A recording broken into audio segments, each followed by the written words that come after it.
Welcome back, ladies and gentlemen, to Game 2 of Cloud versus Mountain. And Cloud came in swinging in game number 1, Joshi. That was some pretty good domination, but we did see some life out of Mountain. So are we in for a series? Well, only time could tell with this one.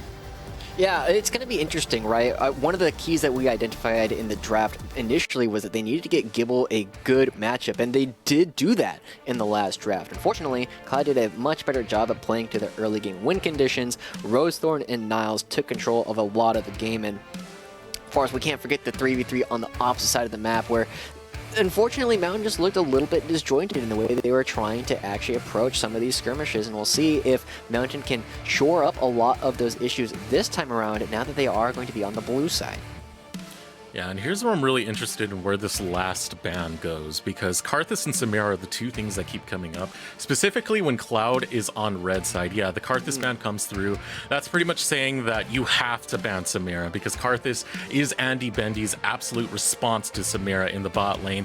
Just, you know, the Skittles, they get in the win wall, quote unquote. So that gets banned away. Priority straight over to jungle once again for Mountain as they take the Nidalee. Wow, I'm going to make a bold prediction and say we're probably going to see a Graves coming up from Rosethorn here fairly soon, with the Nidalee already locked in and the Lilia banned away. There aren't exactly that many strong junglers that people are playing at this point, and yeah, the only interesting thing is that Andy Bendy opted to go for the Jhin relatively early on here, and Jhin has a lot of really good strengths as a champion. One, he punishes a lot of squishy compositions like we've been seeing for the past several patches. Unfortunately, it means that things like Ornn, absolutely dunk on the Jhin, because Jhin is never going to kill that champion, and he's going to really struggle against any kind of front-to-back style team composition, which Mountain can opt into going towards. So they've already picked up the Ezreal, and this Renekton that they pick up early also worries me because Niles can pick the Kled right now. Yeah, I mean, Mountain are kind of tunneling into this whole Nidalee Renekton combo that we saw at Worlds with Damwon more prominently. Another pick comes up from Cloud, and it's going to be the Quinn. This is something Niles does like to play. He's played it as a counter pick before. Yeah, I mean, this is the thing that worries me, right, about having Mountain on the blue side is Niles loves him some counter picks, and Kled is one of the best champions up against Renekton historically. Quinn does as well, but now you're looking at an interesting situation on the side of Cloud where you have 3 marksmen, and armor items are suddenly going to be very, very impactful. So we'll see what they end up doing with it as we go toward the second phase of bans. APA's Aurelion Sol is banned out once again, and if he was on the other team, I would say you got to be really careful with things like Ziggs all of a sudden, because it's just massive, massive magic damage to make up for the fact that people are going to be stacking armor. Xerath makes a lot of sense in the exact same vein, simply because he does so much poke so consistently. Yeah, you're seeing a lot more of those old school mages really show up in the Honda Scouting Grounds. More from APA and Captain Shrimp specifically. We saw a lot of those Ziggs plays come out. They were pretty much great to see, a breath of fresh air personally for me. But yeah, it's going to be interesting to see what they actually choose to go for in terms of the mid lane. The Ziggs is banned away, so this is just really mid lane focused with the second half of these bans. Yeah, I'm expecting another one to come out because, again, you're trying to limit the source of magic damage that are possible for Cloud to actually pick up at this point. That said, I just kind of want to look at a couple things that the teams both need, and Cloud, because they have Quinn, they have such a powerful split pusher on their team, they don't necessarily need to pick a whole lot of engage tools because they can rely on Niles to have control in the side lanes. Whereas Mountain, the onus is on them to actually get some of these fights started, and I'm curious to see how they're actually going to do that with the Leona already banned away. Captain Shrimp's opting into the Sindra, which does pointed magic damage. You are able to get individuals and burst them down rather quickly. Might not be enough, though, depending on how Mountain wants to draft their last couple of champions. Yeah, we're going to have to see Mountain right now hovering the Jace.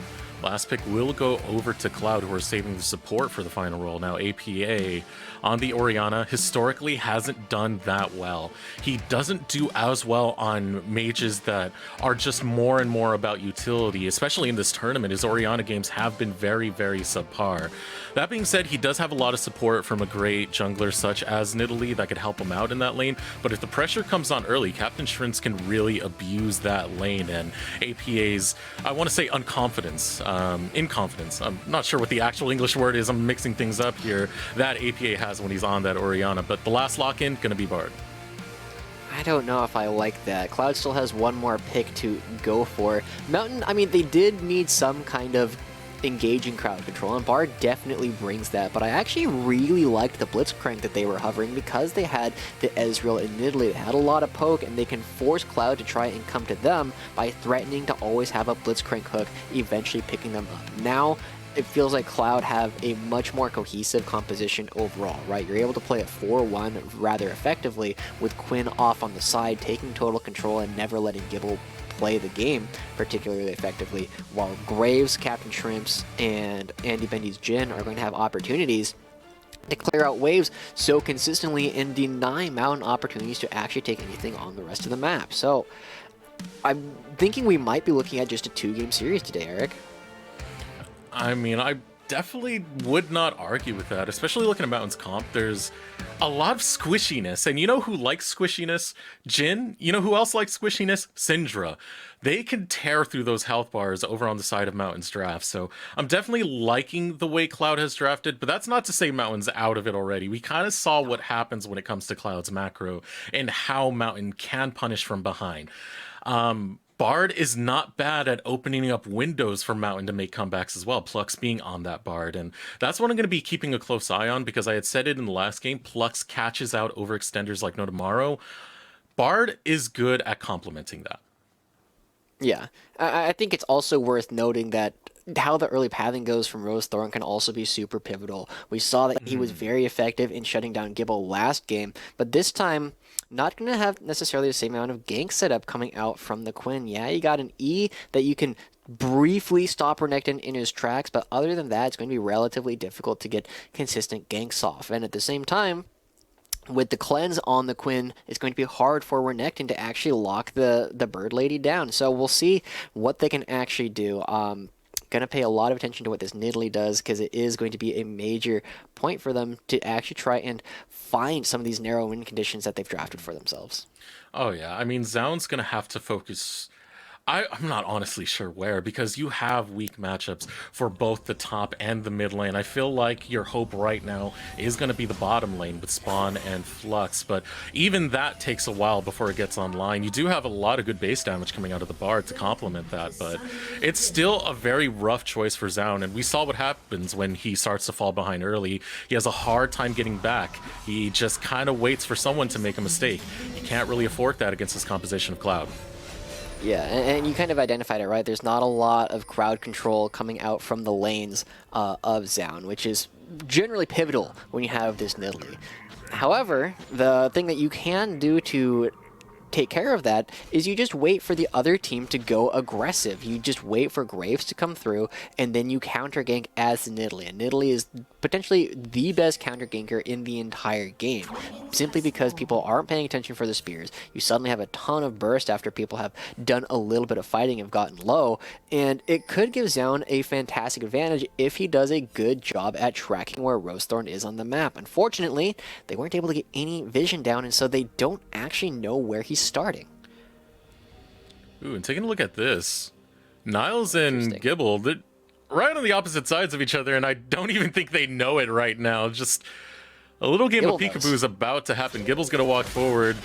There comes the vault, gets in some of that bonus damage, but has to back off immediately because there's the chain of damage that comes out of Renekton, the OG lane bully. Gibble is looking to get some revenge over here on the top side, but Niles is able to start to turn it around as Rose Thorn shows up. Gibble walked too far for too long. The response from Rose Thorn is beautiful, and Niles gets first blood. You can't see it, but I am just massaging my temples right now, because it's just... Gibble! Gibble! He had such a dominant position, right? You had such a huge health advantage, and he does a good job. He goes after Niles. He gets a lot of damage down early on, but he didn't need to chase. I mean, we just pointed this out. They didn't know where Rose Thorn was starting. He could have been on the red buff. He could have been at the blue buff. They have a little bit of an inkling that he's not getting a leash, so he's more likely to be on the top side of the map.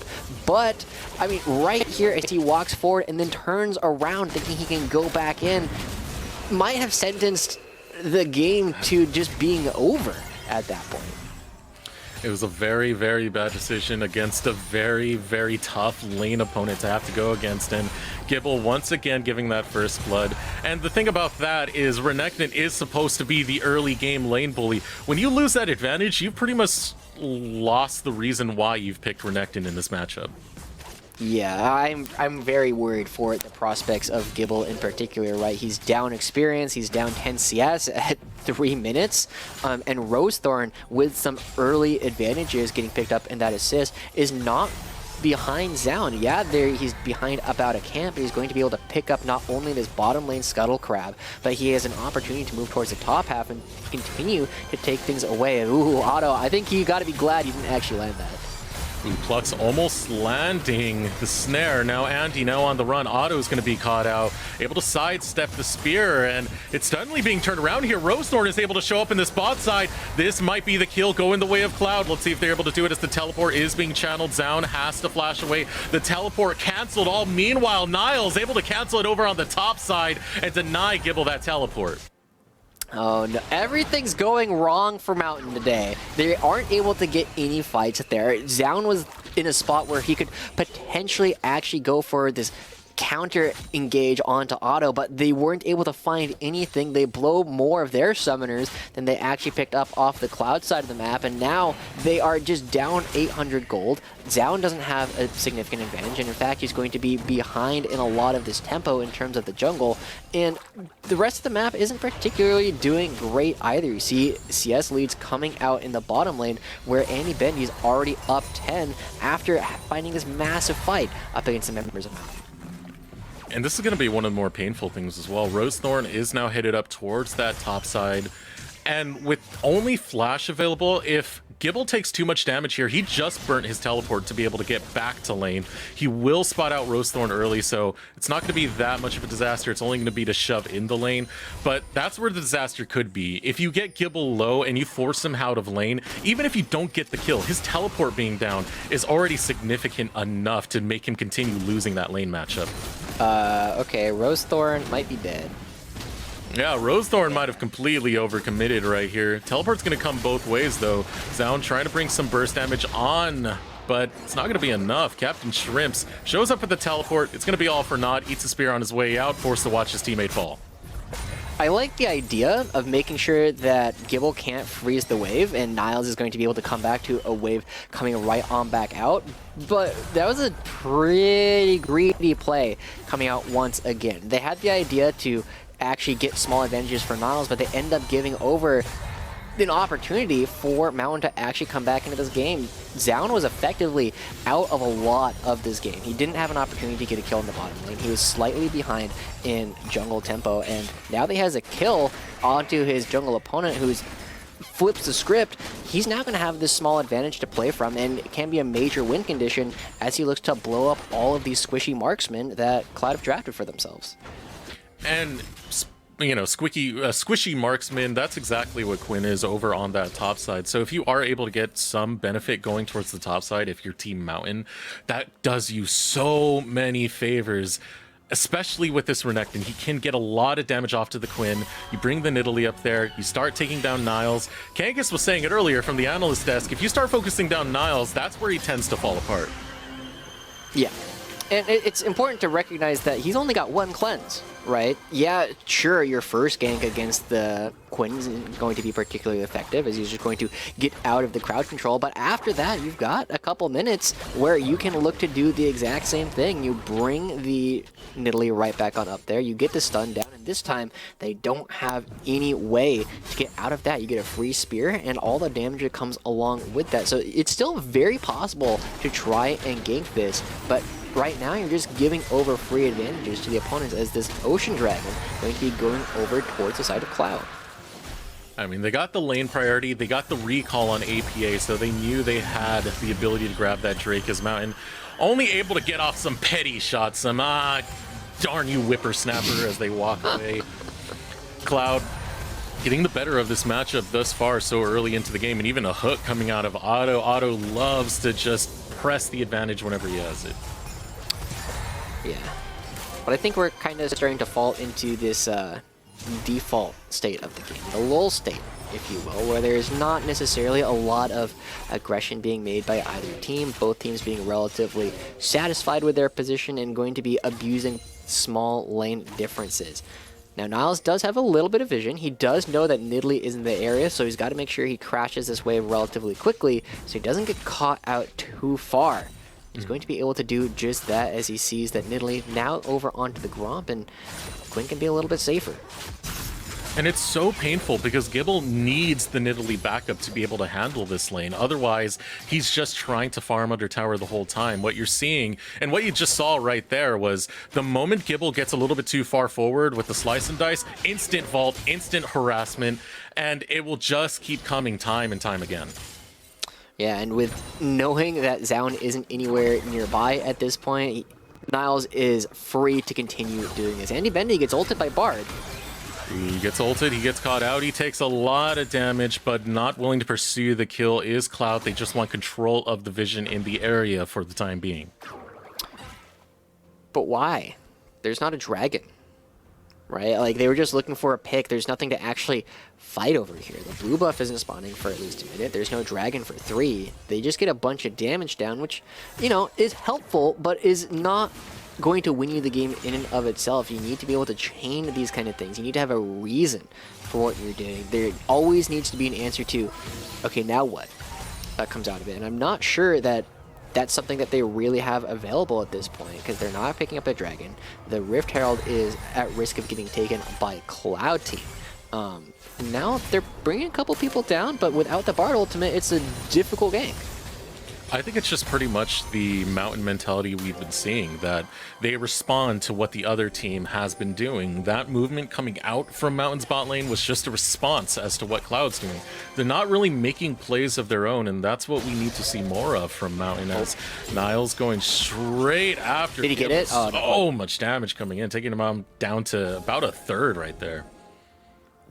Yeah, I thought Niles might have gotten the slice and dice coming out from Gibble there, which would have forced a flash super easily. Not quite going to do so. Instead, he just got parts of the Blade of the Ruined King, which is going to make Gibble's life even more difficult as this game goes on. You see that he's already down 30 CS, whereas the rest of the map, I mean, we keep coming back to top lane because it's where the big advantage is, because not a lot has happened elsewhere on the map. Again, you see small advantages going in favor of Andy Bending, another small advantage going over in favor of APA, but people are very content with just laning it out, and it seems to me like both teams seem to think they have a better late game. As Rosethorn finally finds something. Rosethorn looking for the 1v1. Collateral damage will not land, so Zaun able to get out, but the counter jungling is there, and the pressure is there, and a lot of that actually got to hold that thought, because here comes the Tempered Fate being used on Andy Bendy, forced to use the flash to be able to get out of there. Now look at the pressure coming over towards this top side. Once again, slice and dice, vault, punish. More plates picked up for Niles.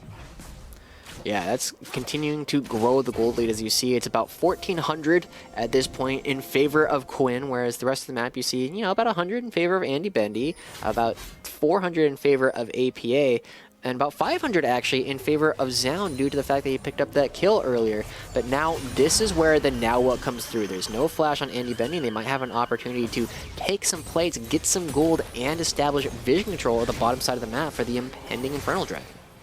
Yeah, I mean, over in the bot side, because of those plates and because of the way things have been farming, Spawn is still keeping up quite well with Andy Bendy. You can see they're pretty much just dead even on gold, even with the slight CS lead towards Bendy. Those plates starting to add up, and now Zaun's heading down here to try and set up a gank. Plux wants to find the Cosmic Binding, will only be able to find it on Auto, who sidesteps it actually as the hook comes in. Teleport gonna go through Zaun! The teleport wasn't even needed at that point. It was canceled out, and here comes the curtain call. Out comes the shockwave, only lands onto Captain Shrimps. Captain Shrimps starting to get low, will be able to sidestep the Cosmic Binding, the turnaround onto Plux. Captain Shrimps finds it flush. APA forced to run away with 0 mana in the bar. Cloud turn it around once again. Oh, it's just so unfortunate at this point. It feels like Cloud are consistently able to win all these skirmishes with better positioning and better ability to focus down individual targets, and they're going to reward themselves. You know, here's the now what. They're going to be picking up the Infernal Dragon and at least one play off this bottom lane turret. I think Spawn did a good job at identifying, in order to take some of these fights, he needs to start with the pickaxe rather than the tier, so that he has some combat stats to actually play with. But it wasn't enough. They weren't able able to find anything. And a big part of that comes from the fact that Plux missed a couple of significant skill shots during that whole exchange, as the first turret ends up going down again before the 14-minute mark. Yeah, and it gets spicy because all that gold was funneled onto Jin, as well as an Infernal Drake going to be picked up. That's pretty much Jin's favorite Drake right there. So a good flux of gold, a good flux of damage going on to Andy Bendy. And now the map is going to start to be opened up by Team Cloud. And this is fantastic for them, because again, the big character that we're looking at on this map is how Niles plays as Quinn. But we'll look at this replay once again. Zound and Plux are the big ones that we got to pay attention to, right? Zound goes forward, gets some damage down, but just gets blown up by the fourth shot. And then watch Plux in this next part of the fight. He doesn't have a whole lot of mana, and he comes in, he's looking, he's like, oh, we might find a double stun, flashes, misses both members. And because of that, there's no crowd control, there's not enough damage between APA and Spawn to clean anybody up, and that was crucial. You gotta land it. Oh, yeah, Gibble. Yeah, Cosmic Minding onto Gibble, over towards the Rift Herald, but no Rift Herald on the map. All meanwhile, just used defensively, it seems. As Niles still putting pressure up there. A lot of members of Mountain are over towards this top side, with really not much to be had. It just seems like they're still responding to the flow of Cloud Drake. Yeah, I like the play that Plux is threatening right now, right? With the Magical Journey going through the wall, having an opportunity to take Niles from an angle that he's not necessarily expecting. That would have been a really good play if Plux had been able to move towards the top half of the map 5-10 minutes ago. Unfortunately, at this point, the open map is really, really good for this Quinn. Quinn can choose to go into any lane, realistically, or rather either side lane, and his auto finds himself caught out. Auto's caught out, but over the wall is Andy Bendy. He's going to look to get some shots over that wall, but can't get close enough. His support will fall, and that's going to be a pick going over for Mountain. It is. Yeah, I mean, he died, but this comes back to the previous conversation, Eric. Now what? What do you do with that? Getting a kill is nice, but you got to find some advantages, and Niles might be that advantage. They're looking to find that advantage right now. Niles going to try and use the vault to get over the wall, but fails it. Unfortunately, Zound will be able to grab another kill. He's finally on the map. This is the iconic we were hoping to see. But not done just yet. Spawn flashing away. Captain Shrimps won't catch him. Yeah, all right, okay, so that is something, right? You find the kill and you're able to chain it into more kills. That's the big difference that Mountain has kind of been lacking in a lot of the aggressive plays that they've been making so far this series. They're able to find one and they're able to chain it into multiple kills. They're able to increase the amount of gold that they're getting rather than just the one kill. And we're kind of seeing glimpses of the issues that these teams have had previously in the Honda Scouting Grounds, right? When you start falling behind, when you are down members on the map, the vision control is a little bit lacking and you end up giving over a couple kills that you probably shouldn't because you don't know where the opponents are. And that's where Niles ends up going down. He's now down in the bottom lane where he can push around Renekton, but he gave over a kill that he really didn't need to, being in a place that wasn't beneficial. Yeah, that being said, Cloud do have map control. You can see the vision is steadily in their hands, so you think they would really push for that vision to go more and more forward so they can make these advantageous plays. Problem is, they just get a little bit lazy about it. They don't really do too much on the macro side, and that is why Mountain find these opportunities to get back into the game. You can see Niles playing towards the bot side once again, is able to get some vision on where Zound is, as well as Gibble, and will continue this split push pressure that he's so infamous for applying.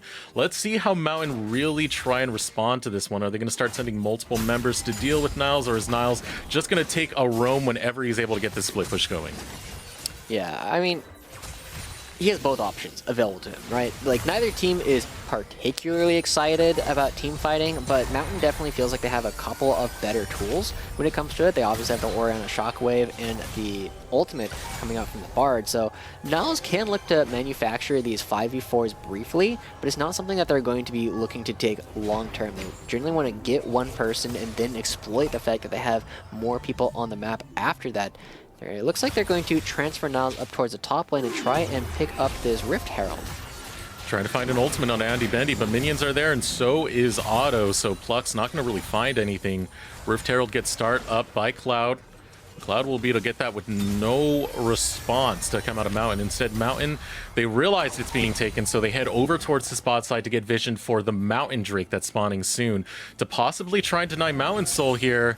Gonna be spotted. Out is Mountain. Out comes the hook from Otto. Goes after Sound. Will not find much other than death as Spawn is able to grab the kill. Now Niles on the run as the curtain call's not gonna land onto much. Here comes the shockwave. A double kill picked up by Spawn. Mountain, suddenly a new breath of life glimmers into them as they go after this Drake and take a team fight win against Cloud.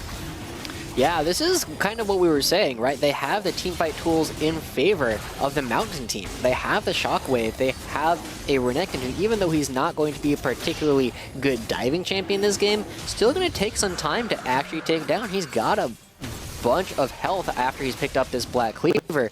And so the fact that you have these 3 marksmen who need a lot of room to actually navigate around these team fights makes it very difficult for them to try and take these fights in the fog of war, as we'll end up seeing. Watch where Niles, Rosethorn, and Andy Bendy are actually in this fight. Rosethorn can't get in. The ball's in his way. He can't really contribute to this fight whatsoever. And in fact, the only damage he's done in this engagement has been to minions. Andy Bendy also super far away, only able to contribute with the ultimate, and so this is kind of like a 5v3 because their 2 marksmen can't participate. I mean, you saw the engage there come out of Otto. No one was able to get damage in for the longest time. Otto was just absorbing damage, so not having that type of coordination, especially when you're trying to take on these 5v5 team fights, is starting to cost Cloud now. What they really need is more skirmishes and more picks rather than the team fights to play the map more than anything. Yeah, I mean, I think it's worth noting, like, the difference between a good composition and a hard composition, right? Like, I like Cloud's composition. It's got some very clear win conditions, but it's hard to actually play that out in a lot of ways, right? And we saw some of the examples of that right there, whereas Mountain, it feels relatively easy to play their compositions. Like, oh, we just got to throw out our R buttons just like this, and hopefully we'll find some advantages.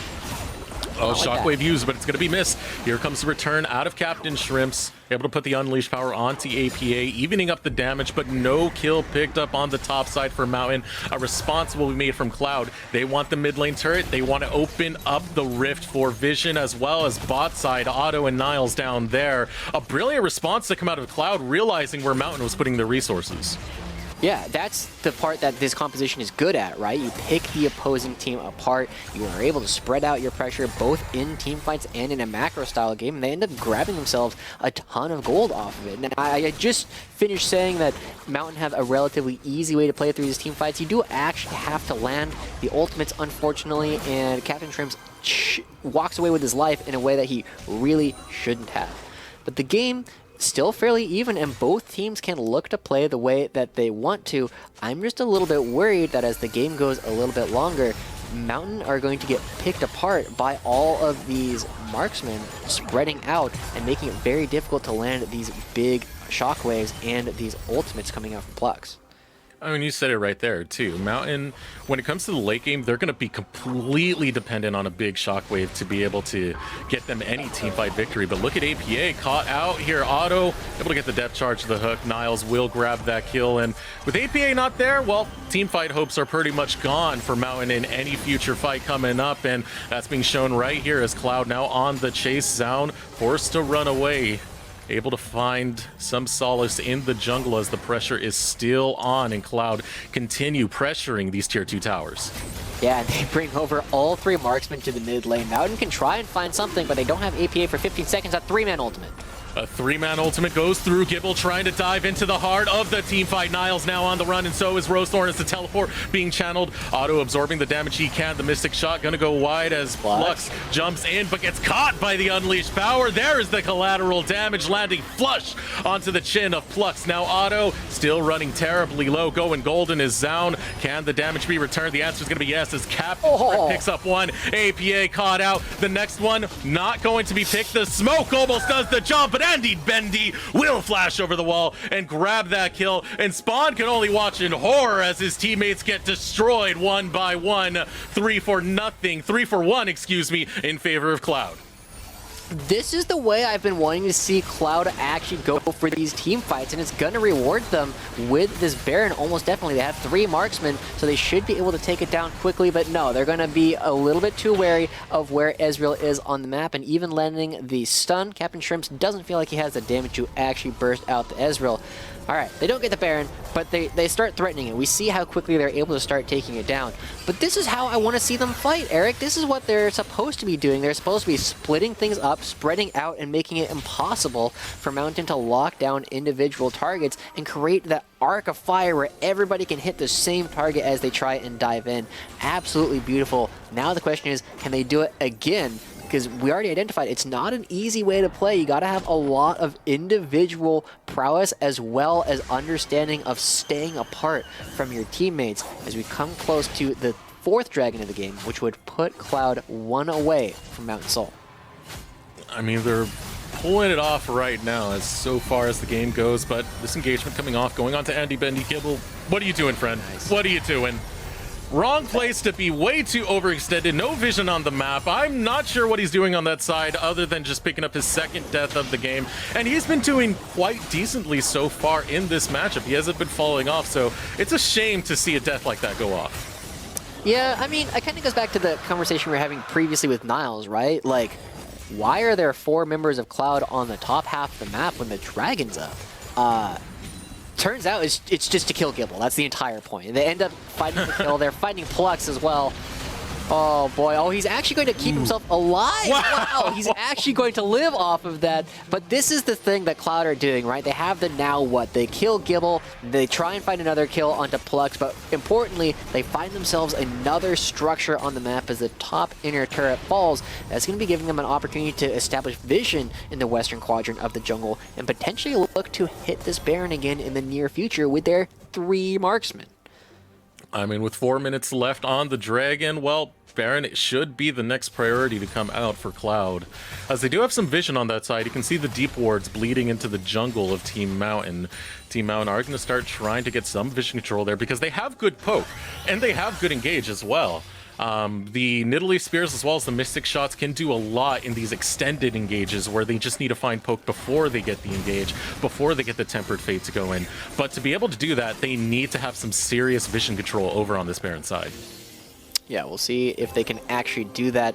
I mean, if you move in force, it is difficult for Cloud to actually deal with your 5-man unit. They're, again, trying to play very... Oh, Shrimps. Oh, trying to find the pick onto Shrimps. Shrimps able to walk away. One more spear goes out, will not find it. Shockwave onto Otto. Otto gets deleted. Plux grabbing that kill, but that's it right there. That's Team Mountain playing with the vision, abusing it, and finding picks after utilizing it. Yeah, and this is good, too. Not only are they picking up the kill, they're finally grabbing the mid lane first turret at just under 26 minutes, and so they are able to find a little bit more than just the kill. And that's what we keep asking, what else are you getting? They're able to find some gold, they're able to find some map pressure, and this will allow them to more easily create some of these vision gaps. And now Gibble might be the victim of something very similar. Gibble trying to get away from this one. The Vault kicks him back. The damage is there, and Niles will grab kill number 3 of the game. Really starting to add that up now, but the response is coming out from Team Mountain, as well as Captain Shrimps, who's trying to find the flank on that pincer movement.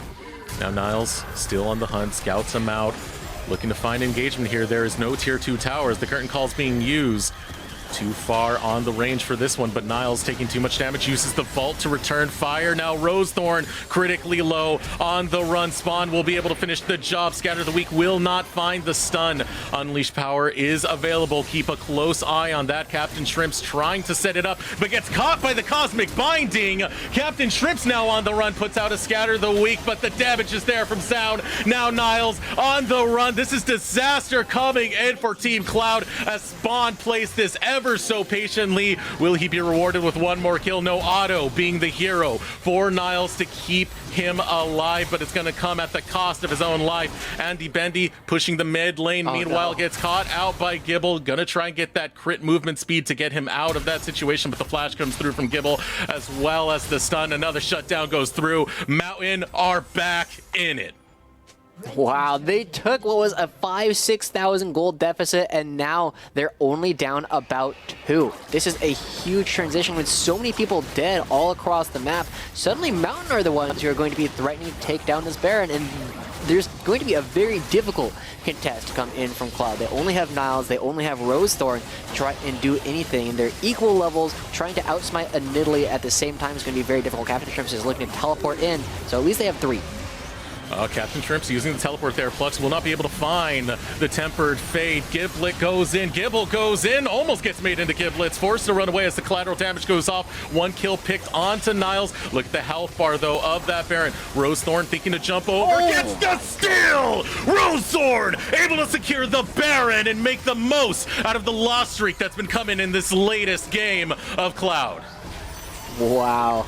All right, okay, so they did lose the Baron, but I think the rest of the play was pretty smart for the most part. You zone people out, you keep one person on the Baron to make sure it doesn't fully reset while you take this fight. They're able to find a couple of members as we take a look at the replay. But Plux goes in, unfortunately, mistimes the ultimate, gets blown up almost instantly and exits the fight, but they're still able to find a kill onto Niles. They're still able to get a lot of damage down onto Shrimps and Rosethorn. And so now, you might think that Rosethorn might be gone. He might not be contesting, but he's like, aha, I'm still here, jumps over the wall, is able to find it, pays for it with his life, but still taking away this major objective. And now, as the game starts to get long, it's getting harder and harder for Cloud to actually play their full style, because there is a 7-kill Nidalee, a 4-kill Ezreal, and it's hard to lock down these members because they also want to do the exact same thing. You radiate out, you lock down individual people, and you create this arc of fire. You get multiple points of pressure, but they might be multiple nails that get hammered down. Ooh, Gibble going in here, but loses part of his health. Meanwhile, in the mid lane, here comes the Tempered Fate will not be found, nice. But the True Shot Barrage will. Niles running away, 4 members looking to chase him down as he dodges every which way he can to step away from those skill shots. Gets a little bit of damage in, but look at the top lane. Inhibitor Tower has been cracked as the damage is going through. Looking to use the Unleashed Power, going golden to save his life is Gibble. Still a little bit more damage, a little bit more chip damage onto that Inhibitor, then not able to finish it off in time. Oh, APA. Looking to join this fight. Here comes the hook. Rosethorn tries to jump on in, but gets caught by the shockwave. Still, end of the line going to be used, as well as collateral damage. Looking to take a full retreat is Cloud. It's going to be Otto once again eating it on the backside. So will too be Rosethorn, and the rest of the squad is looking to fall. It's going to be the Aces. Mountain start the comeback, and they haven't gotten the gold lead yet, but they're taking control of this map. They are, and now they have the gold on the people who need it, right? Again, these are the people who can interact with this triple marksman comp effectively. You have the Ezreal who can outrange so many of them. You have the Nidalee who can blow them up, and as people start to divide, I'm a little bit surprised. Like, look at how close Captain Shrimps actually gets to taking this inhibitor. But Rosethorn and Otto sitting in the wings, they see 4 people from Mountain over here on the side, and instead of actually trying to take down this structure so you have a point of pressure on the map, they take Gromp, and Otto is sitting here potentially looking to screen, but you see people coming, they're not there. By the time they finally come through, they have the members necessary, they're able to get kills onto multiple people, and it feels like the beginning of the end for Cloud, and we are probably going to game 3. Right now, Mountain just performing so well at the later half of this game, and Cloud's macro is just not really to be seen. 3 unanswered right there, as well as the 2 that happened earlier, completing the ace for Team Mountain, who have their namesake dragon tripled up, waiting for that soul point Mountain to be the defining little finishing touch for their victory in game number 2, if they can look to close this out soon. Yeah, we'll see what they can do. We've been seeing that they're finding these team fight advantages over and over, and it feels like Cloud, I mean, they're trying, okay, they have 2 people over here trying to take down the inhibitor. Gibble is the only one in a spot to stop them, but here's a teleport coming from APA. Oh, teleport looking to come through. He will be able to find Niles, and Rosethorn knows better. He doesn't want to deal with any of that and give up another death. Abandons his top lane teammate, and you know, they tried to do the split push there, but the thing about that split push, you got to have some advantage going for you on the map. You have to have pressure elsewhere. Otherwise, they can respond to it and take kills just like that.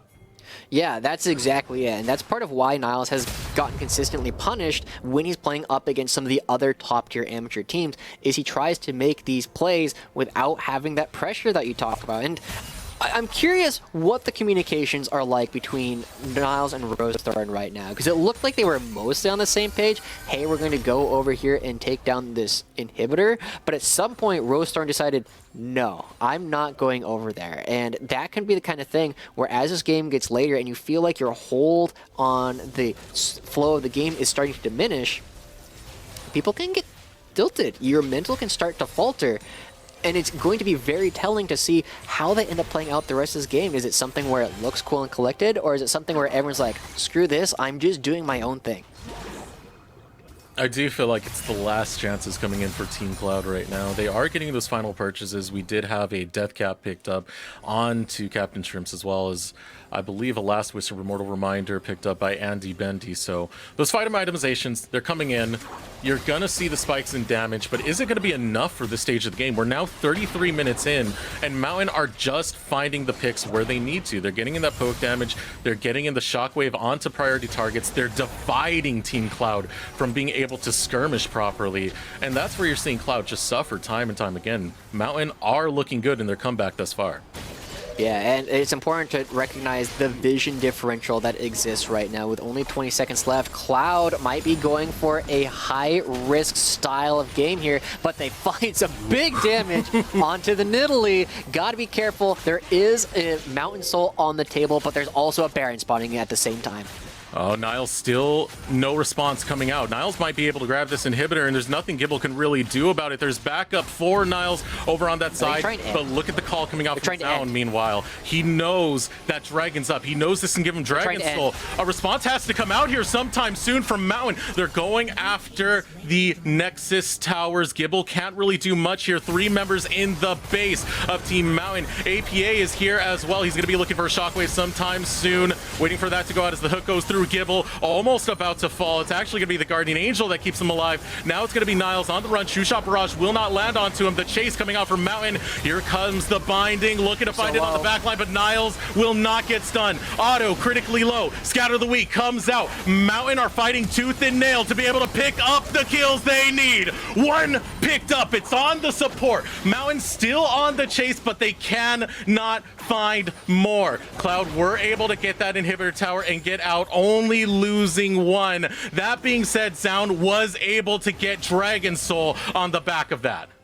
Yeah, now the Baron's on the table. Otto is dead, and look at how low a couple of members are. Rosethorn did get a steal previously. He might look to repeat that exact performance, but Niles is not there. Man, this is so tense, Eric. I mean, Niles can try and end the game. He can try and get a couple of these turrets. They were so close to picking up the first Nexus turret now, but Gibble is on the case.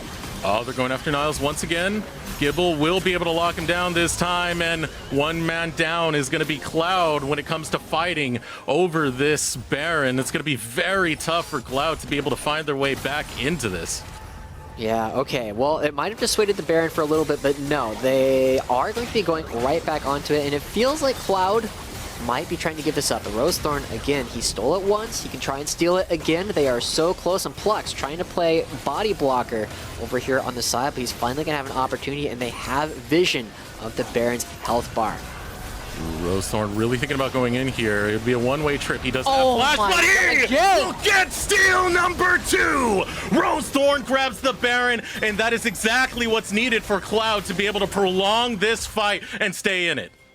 Oh my god, that's huge. That's going to buy time for Cloud to get to their way back into this game. I mean, we've said that they are slightly ahead in gold, and they have been for quite a while. But they are 9 kills to 22. They are 2 dragons to 4, but they've been playing the map rather well. And now in 3.5 minutes, they have the Elder Dragon spawning, and it's going to override all of the other advantages that Mountain have built up for themselves over the course of the game. They just need to make sure that they don't lose too much of their base here while they have a couple of members dead. They need to make sure they're in a spot to actually fight for this. And crucially, it looks like, I think the inhibitor did end up going down. Yeah, their super minions going in the top lane, so they will have a little bit of pressure on the far side of the map when this objective actually comes up. Oh man, this is turning into a more and more wild match, Joshi. Just back and forth with these two teams. And the thing is, it is a third place matchup, but you know a lot of people are watching this match closely. And if you want to look good in a third place matchup, even though you had a rough standing when you were playing the round robin, just be Rosethorn in that case. Just get 2 back-to-back Baron steals in the same game. He's looking like a stud on this Graves, and he's definitely been doing an excellent job thus far, as we are headed to a pause. Oh boy, alright, sounds like there are a little bit of issues with the players, so hopefully we'll get back into it relatively soon, but every single time I feel like I watch Scouting Grounds, it's like, whoa, these players have so much left in the tank. They are so hungry for everything that we continuously see all of these fights going on. We continuously see people reaching, and crucially, Eric, remember when Niles and Jin were in the base looking to take down the Nexus turrets? There is a teleport available to Captain Shrimps. They could have pushed all in. I don't know if it would have worked, but just being on the same page is so crucial in these kind of games, right? Yeah. And just that small difference. They could have brought in the extra member. They could have forced their opponent's hands. They might have been able to get at least one Nexus turret and probably a second one, and that might have been given them an opportunity to later on again allow people like Niles to try and actually end the game. But they didn't. So now it's going to be interesting to see if they can utilize that split push condition, because you're starting to see the team fight fall off, Joshi. They're having a hard time getting to the back line. I feel like a lot of their champions are really short range. So when Otto does get that long range engage with the hook, no one can really back him up that well. That's a problem that Cloud keep falling into, and it's what they fell into the mid game, and it's what's causing these struggles here in the late game. It really is. I mean, you have 3 marksmen, but you have 1 short-range marksman in the Graves, you have 1 mid-range marksman in the Quinn, and you have 1 mid to long-range marksman in the Jin. And so they all play at slightly different ranges. That makes it very odd to watch some of these team fights and how they actually position, because they don't want to stand next to each other. They're trying to do very different things. Now Captain Shrimps is getting collapsed upon. Ooh, but we'll get the Scatter of the Week. That stops Plucks. Tempered Fate does go out, not going to land onto anything, so Captain Shrimps will be able to stay alive. And Tempered Fate is down. That is something that Cloud might be able to punish, and that is one of the huge team fighting resources for Team Mountain Drake. But it will be up when the Elder Dragon is actually available. Right, it's a short enough cooldown that he didn't actually lose anything by committing it. And Cloud, I mean, I feel like I'm watching TSM or G2 from like early in this split. Now they find a pick because they did not. Oh, a nice pick onto Plux. Well, if the cooldown's going to be up, just take down the champion instead. Again, that was one of their useful utility champions to have for the team fights, to have that Cosmic Binding and the Tempered Fate, but not going to find it because your support is down, and here is the pressure coming out from Cloud as they continue their momentum into the base, looking to try and end this sometime soon before Mountain can find the way back into this. Gibble dives in onto Niles, who's able to return some of the fire. Oh, Andy? Ooh, a good amount of damage coming in there. Able to use the ultimate, the flash out of the redemption just to be able to stay alive. That was some spicy poke, Joshi. Yeah, I didn't know if it was going to be enough, but it looks like Andy wasn't sure either, and that's enough to get him to force a flash. Gibble chasing after Niles shouldn't be able to catch him, but maybe APA does with all of the movement speed he has.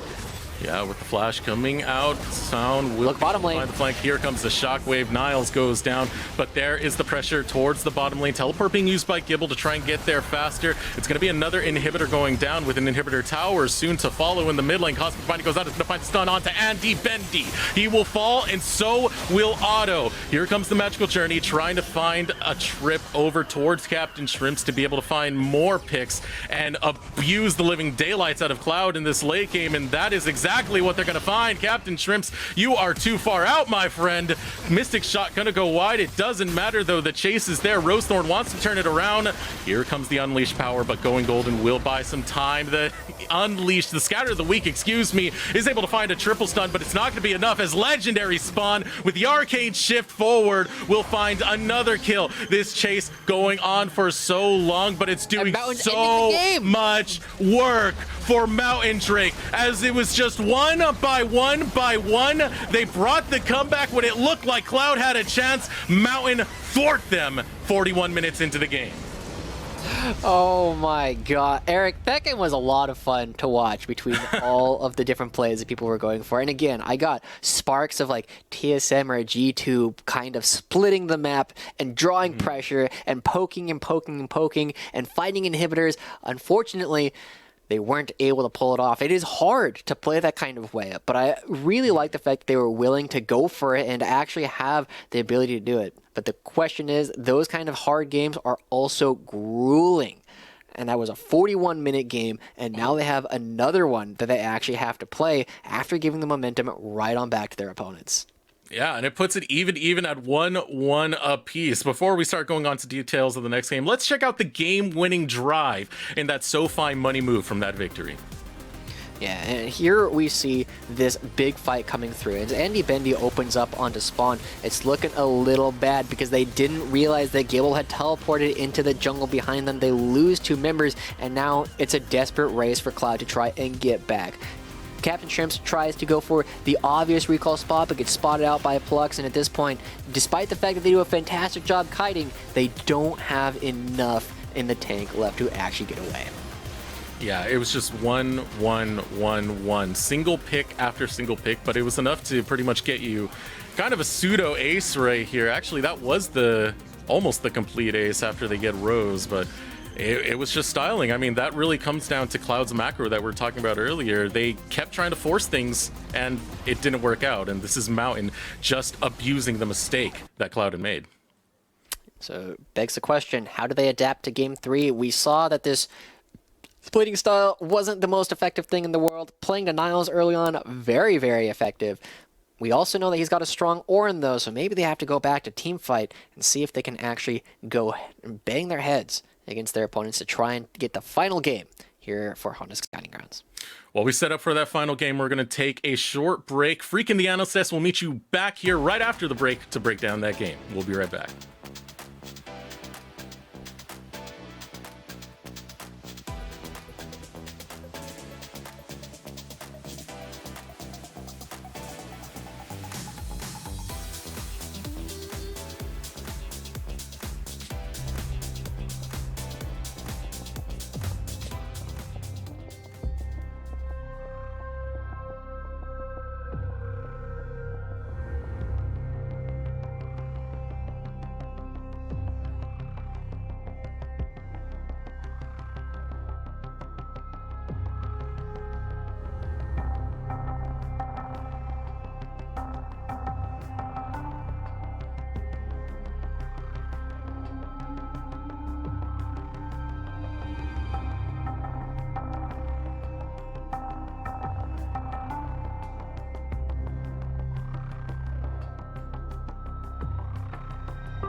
Welcome back to Honda Scouting Grounds, where Mountain just tied the series up 1-1 in this best of 3. Good to see signs of life here. I am, of course, joined by my 3 esteemed analysts. Well, 2 esteemed analysts and Mark Z. Either way, let's talk about the fact that this game started off with a banger of first blood in the top lane right as minions clashed.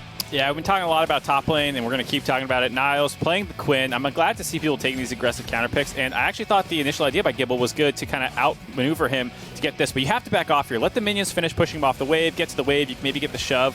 Once the E comes back up, you're never going to kill him again. It was already as good as it was going to get.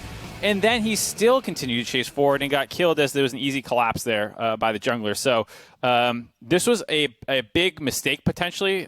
Should this game have snowballed from there to give that first blood up, you can no longer really contest 2v2s in the top side. And they didn't, to their credit. They kind of just left him on an island. And from there, Gibble actually didn't die again. He fell 40 CS down. That's not the end of the world, all things considered. And so he was able to somewhat stabilize, and from there, the game got, we'll get into it, got kind of messy because this is a somewhat hard comp to pull off in competitive when you, have to make so many more team plays than, say, solo queue or something. And that's what I like about Gibble as a player and what we've seen so far this week. He's played a lot of tanks, he's played a lot of the Ornn, and is usually the weak side top laner. And he was able to actually pull it off this time around despite giving up that first blood to Niles. It never felt... there were times where Niles was putting out a lot of pressure, but Gibble, like you said, wasn't really getting caught out. He wasn't buying into that. He wasn't taking these scrappy fights and losing any more after that. So I think that he just held his own long enough for Mountain to mount the comeback. Right. And so when you play Quinn, the entire goal of this counter pick is that you really need to get ahead. Getting just 40 CS ahead and maybe 1 kill is not good enough. You actually do need to get all the plates of the turret, and you need to use your pressure to roam on mid. Quinn is very fast. She can do those kind of crazy roams that people don't expect. And we didn't see the maximum value of Quinn because of APA's performance. He played really well mid. He had the Syndra get counterpicked against him, and Syndra did not get the priority in which Cloud needed to do the 3-man dives top. The Quinn and Graves by themselves cannot just kill Renekton because Renekton can jostle himself around the turret and block the Graves auto attacks. So big credit to APA for keeping his composure in mid and not getting pushed out by the counter pick, because if that was the case, Cloud would have had a much, much easier time getting ahead in this game if they had gotten those 3-man dives top on the weak side. And I love how APA played that fight, actually, right there. When Otto goes in the Nautilus, he sends the Q out to zone the rest of the team, and he just leaves it there. Like, he could clearly, go chunk the Nautilus. He's like, no, 4v1, no problem. He single-handedly zones out the Syndra, zones out the Graves, and says, if you ever step up, I'll shockwave you, which at the end of the fight, after Otto's dead, that happens, and he gets the easy shockwave off on the Fizz main over there, on the Syndra, and, takes that one down as well. He was such a huge part of the mid-game bridge, which allowed the rest of the game to go forward. Yeah, I think you have to look at that play again as well from the other team's perspective. Like, why are you A-ramming effectively with no pressure on the top side with this Quinn pick and face-checking into the river to contest this Drake? And I think this is one of the reasons in Scouting Grounds Quinn is actually a really difficult pick to pull off. There's like this weird relationship with kind of pub stompy champions where they're great in solo queue, but as soon as people start getting coordinated, they actually have a monstrous execution curve about how important priority is, because face checking that team comp is always going to be difficult. The Quinn doesn't want to be there. So I think that's where Cloud started to come apart, was they kept getting into these team fight situations without having very much pressure around the map to force hard decisions for Mountain, who then just started stacking Drakes. And of course, the objectives kept coming in. The fortunate thing on the one side for Cloud was they got some steals. They got kept in the game despite the mid-game obviously turning around. Baron 1, Baron 2. But even despite the steals, it was still not enough. Mountain won team fight after team fight in the late game. Yeah, and I would say this is more mistakes on Zaun not getting the Baron rather than Rosethorn having good steals. Don't get me wrong, Rosethorn had a good smite. But this is a Nidalee with an execute we're talking about. She should not be losing these Barons, especially in a situation where they can coordinate with the team on the burst. I think this was just sloppy play on their part. And even once a Baron was stolen, it just turned into chaos. Niles on the Quinn with the Baron is probably best case scenario, right? You have this really good split pusher that can carry these waves in, but we never really saw Cloud fully utilize that. Niles was, he giveth and he taketh away. He was constantly getting caught out in that side lane, and with the build he went, just didn't have the push. He didn't have the ability to actually shove those waves in and then take those inhibitors down despite back-to-back Baron steals. So it's kind of backbreaking a little bit here for Rosethorn, who did such a good job getting these two for the team, thinking, okay, we got the team composition that theoretically should be able to do something with this, and they just couldn't find it. Yeah, I want to throw a little bit more credit to Spawn as well. We talked about APA having some really good performances in those team situations. Spawn as well was, after falling behind a little bit early on, the Jin was able to pick up some kills, and he fell down in CS. He still played team fight super well and was able to snipe a bunch of people out in those longer, extended chase down sequences that seem to always happen. And then, yeah, like you said, despite the Barons, they just kept dying with them, and eventually that led to the end of the game. Yeah, I mean, impressive stuff by Spawn, something like 8-0 and 10 on the Ezreal. Like, you saw one of those clips, the sort of cross-map snipe to knock off the Syndra. The rest of the fight came through. Yeah, played it really safely. And as you mentioned, a lot went tragically. We were kind of building out this segment. We thought it was going to be a 2-0 for Cloud pretty soundly in the first 15 minutes, talking about how, well, APA is the one guy not feeding on this team, but bot lane is tragic. Like, there was an Italy gank that got turned around by good coordination. It's like, okay, you're losing top lane, your mid's going equal, you're down here in bot lane, and your support and jungler have died twice, and Spawn, yeah, play the rest of the game, never dying, getting good damage numbers out, and they managed to get themselves into team fights. Some of that, I suppose, a little bit expected. You are against a Quinn composition. The team fighting is never going to be quite as good there, and they were able to just kind of sit back and wait.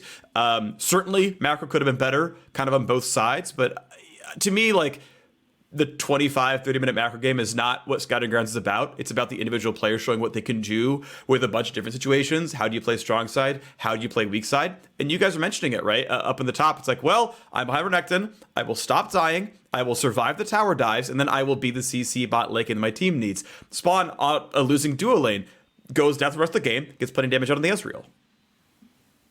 Yeah, and I think as well, moving forward for the next game, I hope to see maybe a little bit of that reeling back in, on the side of Cloud with some of the picks. Camille can still function a little bit more in a team environment, and like you're saying, Quinn versus Renekton, the Quinn's going to win that matchup, and then in team fights, it's a little bit of a wash. So I would like to see a little bit more of a team-oriented game coming in for Cloud, even if Niles is going to be on a carry champion. Well, Cloud picking blue side for Game 3, the final bout between these two teams today. And, of course, the players will wait around for the draft at the end of our other match. But Game 3 of the series is coming up right after this.